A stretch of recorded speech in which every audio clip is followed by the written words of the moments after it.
আজ আমরা বানাচ্ছি এঁচোড় দিয়ে একদম মাংসের স্বাদের মতো দারুণ একটা রেসিপি। যারা মাছ মাংস খান না অথচ মাংস ছাড়াই একই স্বাদ চান তাদের জন্য পারফেক্ট এই এঁচোড় কারি। ভিডিওটা শেষ পর্যন্ত দেখুন এবং শিখে নিন কীভাবে এঁচোড়কে মাংসের মতো নরম ও সুস্বাদু বানানো যায়। আজকে রেসিপি করার জন্য এখানে আমি প্রায় 700 থেকে 800 গ্রাম মতো এঁচোড় নিয়েছি। আর এঁচোড়ের সাইজটা কিন্তু একটু বড় করে কেটেছি, আর একটু কচি এঁচোড় নেবেন, তাতে কিন্তু এই রেসিপিটা বেশি ভালো হয়। তো আমি এখানে এঁচোড়টাকে বড় বড় করে কেটে একটু হলুদ জলে ভিজিয়ে রেখেছিলাম। আর দিয়ে দিলাম এর মধ্যে বেশ কয়েক টুকরো আলুটাকেও কিন্তু একটু বড় করে কাটা আছে।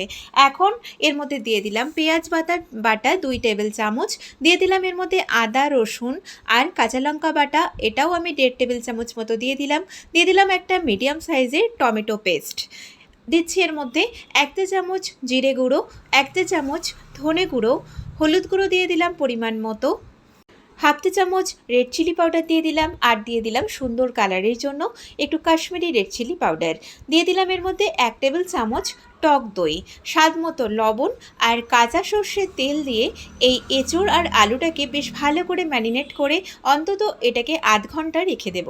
আপনাদের হাতে যদি সময় বেশি থাকে তাহলে আপনারা 1 ঘন্টাও কিন্তু একটু ঢাকা দিয়ে রাখতে পারেন। তো অবশ্যই কিন্তু এটাকে অন্তত মিনিমাম 30 মিনিট ঢাকা দিয়ে রেখে দেবেন। তো আমাদের এটা দেখুন সুন্দরভাবে ম্যারিনেট করা হয়ে গেছে। এখন এটাকে আমি আধ ঘন্টা ঢাকা দিয়ে রেখে দিচ্ছি। আপনারা তো অনেক রকম পদ্ধতিতে এঁচোড়ের রেসিপি বানান, তবে আমার রিকোয়েস্ট একদিন এই রকমভাবেও তৈরি করবেন। তো এখন আমি রান্নাটা করার জন্য কড়াইতে দিয়ে দিলাম সর্ষের তেল, আর এই রান্নাটা সর্ষের তেলে করবেন। দিয়ে দিলাম কয়েকটা দানা চিনি, যাতে বেশ তরকারির কালারটা সুন্দর আসে। এবারে ফোড়নে দিয়ে দিচ্ছি আমি শুকনো লঙ্কা, তেজপাতা, গোটা সাদা জিরে আর গোটা গরম মশলা। গোটা গরম মশলার মধ্যে রয়েছে এলাচ, দারচিনি, লবঙ্গ। ফোড়নটা ভালোভাবে ভাজা হয়ে গেলে দিয়ে দিলাম এর মধ্যে একটা বড় সাইজের কুচানো পেঁয়াজ। এখন এই পেঁয়াজটাকে একটু হালকা ব্রাউন করে ভেজে নিচ্ছি। পেঁয়াজটা একটু ভালো করে ভাজা হয়ে যাবার পরে দিয়ে দিলাম এর মধ্যে হাফ টেবিল চামচ ওই যে আদা রসুন আর কাঁচা লঙ্কা পেস্ট আমি এঁচোড়ের মধ্যেও দিয়েছিলাম, আর বাদবাকিটা রেখে দিয়েছিলাম, সেটা দিয়ে দিলাম। সামান্য পরিমাণে একটু জল দিয়ে দিলাম এর মধ্যে হলুদ গুঁড়ো আর একটু সুন্দর কালারের জন্য কাশ্মীরি রেড চিলি পাউডার আর স্বাদ মতো লবণ। এখন এই মশলাটাকে খুব ভালো করে আমি কষিয়ে নিয়েছি।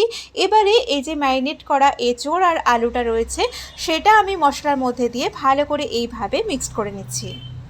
এখন বেশ কিছুক্ষণ ধরে এইভাবে একটু নাড়াচাড়া করে আর এটাকে একটু ঢাকা দিয়ে আমাদেরকে একটু ভালো করে এই মশলার সাথে এঁচোড় আর আলুটাকে কষিয়ে নিতে হবে। তো এখন আমি কিছুক্ষণ ঢাকা রাখার পরে ঢাকনাটা খুলে দিয়ে এটাকে ভালো করে একটু নেড়ে দিলাম।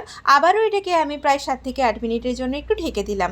তো এখন কিন্তু দেখুন মশলাটা অনেকটাই বেশ শুকিয়ে এসেছে, আমাদের কিন্তু এঁচোড় আর আলুটা বেশ ভালোভাবে কষানো হয়ে গেছে। এবারে আমি এর মধ্যে ঝোলের জন্য জল দিয়ে দিচ্ছি। জলের পরিমাণ খুব বেশি দেব না, কারণ এটাকে আমি প্রেসার কুকারে দেব, তার জন্য জলটা একটু পরিমাণ মতো অল্প করে দিয়েছি। আর এই এঁচোড় কারির সাথে আপনারা গরম গরম ভাত বা রুটি দুই সার্ভ করতে পারেন, এটা খেতে দারুণ হয়। তো এখন এটা দেখুন আমি প্রেসার কুকারের মধ্যে নিয়ে নিয়েছি, আর এটাকে আমি 2টো হুইসেল দিয়ে নেব। আমাদের এই এঁচোড় কারি কিন্তু প্রায় হয়ে এসেছে। প্রেসার কুকারের ঢাকনাটা খুলে দেওয়ার পরে এর মধ্যে আমি গরম মশলা পাউডার দিয়ে দিলাম, আর দিয়ে দিলাম সামান্য পরিমাণে একটু ঘি। ভালো করে একটু মিক্স করে নিলেই আমাদের আজকের এই একদম মাংসের স্বাদে এঁচোড় কারি একদম তৈরি, গরম গরম সার্ভ করার জন্য ভাত বা রুটির সাথে। তো দেখলেনই তো এটা কত সুন্দর লোভনীয় দেখতে হয়েছে, আর খেতেও কিন্তু ততটাই সুস্বাদু। তো আমার আজকের ভিডিওটা ভালো লাগলে অবশ্যই ভিডিওটাতে লাইক শেয়ার কমেন্ট করবেন, চ্যানেলটিকে সাবস্ক্রাইব করবেন নিত্য নতুন রেসিপি পাওয়ার জন্য। আর আপনারা সবাই খুব ভালো থাকবেন, সুস্থ থাকবেন। আমি আবারও হাজির হব নতুন কোনো রেসিপির সাথে বা নতুন কোনো ভিডিওর সাথে।